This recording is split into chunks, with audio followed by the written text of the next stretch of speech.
All right, Neville's 7-day proof, the ladder experiment. Now, whether it happened or not, something has shifted, okay? If you did climb a ladder, definitely add it to the comments. I'm excited thoroughly to hear how and when and where it happened. But if you did, you have proof, all right? If you didn't, you now understand where interference might exist.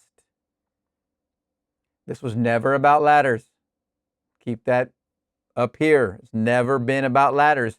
This was showing you about imagination. Impressed before you sleep externalizes into fact. In the next course, we apply the same law to real desires. This 7-day course is meant to do this experiment with something that doesn't make a difference if you do it or not.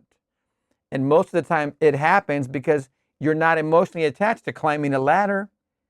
Somebody might say, oh, can you help me change this light bulb?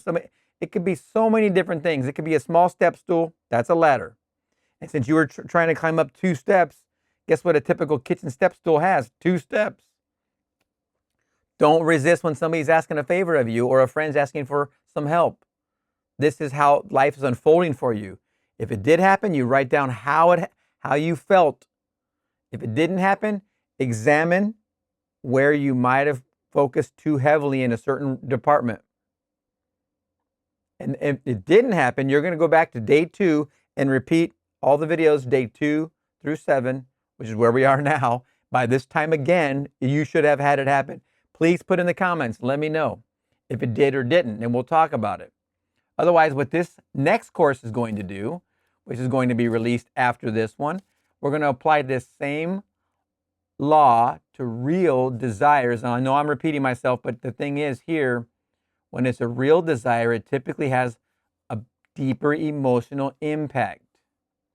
The ladder doesn't have an emotional impact, but the things that don't seem to happen. We seem to be pushing ourselves farther from them. But we're going to go through that in fine detail in the next course. I'm going to have a separate video to describe that, and we'll see you in the next one. Congratulations. High five.